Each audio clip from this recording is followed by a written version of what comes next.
आज बात करेंगे सेल ऑर्गेनेल्स के बारे में। सेल ऑर्गेनेल्स के अंदर हम बात करेंगे एंडोप्लाज्मिक रेटिकुलम के बारे में, जिसको हम ईआर भी बोलते हैं। पहले हम डिस्कस कर चुके हैं सेल वॉल जो है उसके बारे में, साइटोप्लाज्म है उसके बारे में, न्यूक्लियस है उसके बारे में। तो आज इसके बारे में जानेंगे कि जो सेल ऑर्गेनेल्स हैं एंडोप्लाज्मिक रेटिकुलम या ईआर जो है वो है क्या। अब देखिए जो सेल ऑर्गेनेल्स हैं ये क्या होते हैं। हमने यहाँ पे एग्जांपल लिया है, एक स्मॉल से एग्जांपल लिया है। देखिए यहाँ पे ये जो बाहर है ये सेल दिखाई है, जो सेल मेम्ब्रेन है। इसके बीच में यहाँ पे ये क्या दिखाया गया है, ये न्यूक्लियस होता है। ये हम पढ़ चुके हैं। न्यूक्लियस और सेल मेम्ब्रेन के बीच में जेली लाइक स्ट्रक्चर होता है जिसको हम साइटोप्लाज्म बोलते हैं। ये हम सारा कुछ पढ़ चुके हैं। अब देखिए जो हर एक सेल है उसके पास एक मेम्ब्रेन है। देखिए जो हमने सबसे बाहर दिखाई है, इसी तरह से और अटैच होंगी उसके साथ। तो हर एक सेल के पास, ये एक सेल हमने ली है स्मॉल सी, तो इसके पास क्या है, ये एक सेल मेम्ब्रेन है। इस सेल मेम्ब्रेन के अंदर ये जो जेली लाइक स्ट्रक्चर है इसके अंदर, जिसको हम साइटोप्लाज्म बोलते हैं, इसके अंदर यानी कि इसके कुछ कंटेंट होते हैं जो कि इस कंटेंट को, जो अंदर कंटेंट है, बाहर के जो हमारा एटमॉस्फेयर है या एनवायरनमेंट है उससे ये इसको अलग करते हैं। यानी कि बाहर का एनवायरनमेंट ये मेम्ब्रेन जो है उसको अलग रखती है। तो ये जो कंटेंट है इसके अंदर। अब देखिए जितनी भी लार्ज होगी, जितनी कम्प्लेक्स सेल होती हैं, बड़ी बड़ी सेल्स होती हैं, अलग अलग जो एनिमल्स हैं, अलग अलग जो ह्यूमन बींग हैं, इस तरह से उनके अंदर जो है इस तरह की अलग अलग तरह की लार्ज और कम्प्लेक्स सेल्स अकॉर्डिंग टू जो उनका, जैसे कि एनिमल्स हैं और जो ह्यूमन है, अलग अलग पाई जाती हैं। और ये मल्टी सेलुलर ऑर्गेनिज्म जैसा कि हम बोलते हैं कि उनके अंदर काफ़ी सारी सेल्स होती हैं।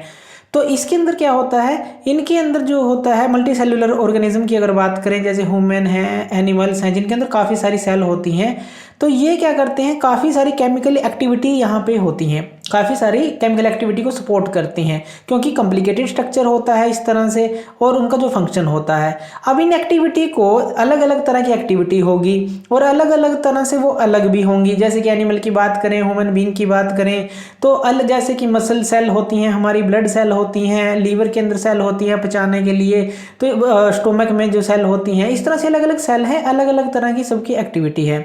अब ये जो सेल होती हैं ये मेम्ब्रेन बाउंड होती है, जैसे कि हमने बात किया। और जो ये इनके अंदर होता है इनको हम ऑर्गेनेल्स बोलते हैं। ये सारे जो है ऑर्गेनेल्स होते हैं, इसके अंदर थ्रेड लाइक स्ट्रक्चर से होते हैं, ऑर्गेनेल्स होते हैं।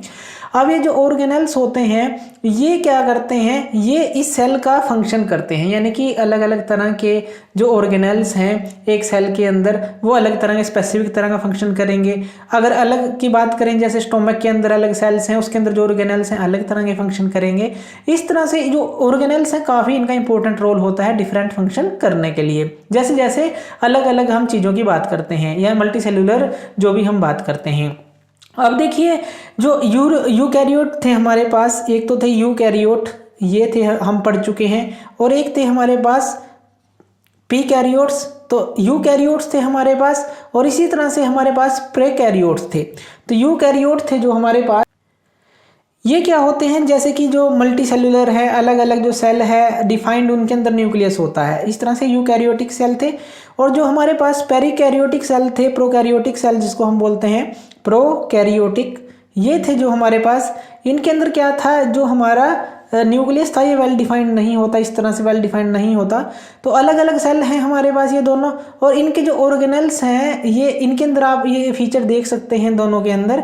इनके अंदर जो आप माइक्रोस्कोप के अंदर अगर देखेंगे तो कुछ ऑर्गेनेल्स इनके अंदर आप देख सकते हैं। तो इनके अंदर भी हम बात कर सकते हैं इन ऑर्गेनेल्स की। ऑर्गेनेल्स जो है, ऑर्गेनेल्स एक काफ़ी इंपॉर्टेंट फंक्शन है जो कि हमने यहाँ पे दिखाया है।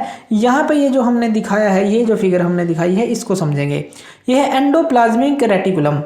एंडोप्लाज्मिक रेटिकुलम जिसको हम ईआर भी बोलते हैं, ये लार्ज नेटवर्क होता है इस तरह से, जो हमारी मेम्ब्रेन बाउंड ट्यूब्स होती हैं। देखिए इस तरह से कि ये ट्यूब्स आपको दिखाई गई हैं, इस तरह का स्ट्रक्चर होता है, एक ट्यूबुलर सा स्ट्रक्चर होता है इसका। और ट्यूबुल्स होती हैं और सीट्स होती हैं। जैसे ये देखिए यहाँ पे शीट्स दिखाई गई हैं, ये सीट्स सी हैं, और यहाँ पे ये ट्यूब्स सी दिखाई गई हैं। तो यहाँ पे इस तरह का लगभग इसका स्ट्रक्चर होता है।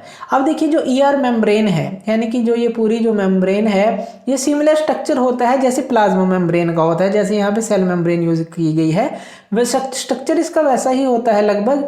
लेकिन यहाँ पे 2 टाइप्स ऑफ जो है एंडोप्लाज्मिक रेटिकुलम होते हैं, ईआर होते हैं 2 टाइप्स। एक होता है हमारे पास RER और एक होता है हमारे पास SER। RER हमारे पास होता है रफ एंडोप्लाज्मिक रेटिकुलम। R का मतलब है यहाँ पे रफ, एस का मतलब है यहाँ पे स्मूथ। तो दो तरह के होते हैं, एक तो रफ एंडोप्लाज्मिक रेटिकुलम और SER का मतलब है स्मूथ एंडोप्लाज्मिक रेटिकुलम। अब देखिए यहाँ पे जो ये शीट लाइक स्ट्रक्चर दिखाया गया है RER, ये काफ़ी रफ होता है तो इसीलिए इसको रफ बोला गया है। तो रफ जो RER है ये अंडर द माइक्रोस्कोप आप इसको देखेंगे तो आपको इस तरह से ये दिखेगा जो ये यहाँ पे है। तो यहाँ पे जो ये है RER। इसी तरह से अगर आप स्मूथ की तरफ देखें, जो स्मूथ एंडोप्लाज्मिक रेटिकुलम है, तो ये जो ट्यूब्स लाइक है इस तरह से ये स्मूथली सा स्ट्रक्चर आपको इस तरफ दिखेगा। तो आप इसको दो तरह से डिवाइड कर सकते हैं, एक तो RER में यानी कि रफ एंडोप्लाज्मिक जो रेटिकुलम है और एक स्मूथ एंडोप्लाज्मिक रेटिकुलम है। अब देखिए इन दोनों का फंक्शन भी अलग अलग है।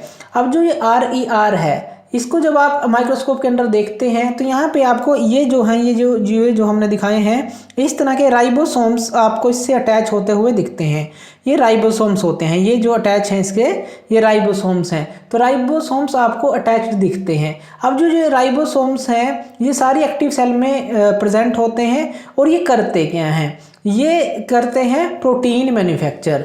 तो ये सारी जगह प्रेजेंट होती हैं और जो ये हमारा RER है यानी कि पूरा है, इसका काम क्या होता है, प्रोटीन्स को मैन्युफैक्चर करना यानी कि प्रोटीन्स को बनाना। अब प्रोटीन आप जानते हैं कि कितना ज़रूरी होता है हमारी बॉडी के लिए।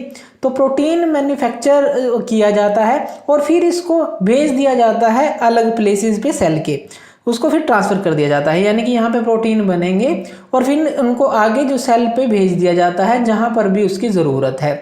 जो भी वेरियस प्लेसेस हैं सेल के अंदर हम उसको भेज देते हैं। तो ये यूजिंग इसका यानी कि यूज़ करके ER का एंडोप्लाज्मिक रेटिकुलम का। इसी तरह से जो ये तो रफ है जो कि हमारा प्रोटीन्स बनाता है और प्रोटीन्स को हम आगे सप्लाई करते हैं। अब जो स्मूथ एंडोप्लाज्मिक रेटिकुलम है SER है, इसका फंक्शन क्या होता है, ये बनाता है फैट मॉलिक्यूल्स। इसका काम होता है फैट मॉलिक्यूल्स को बनाना।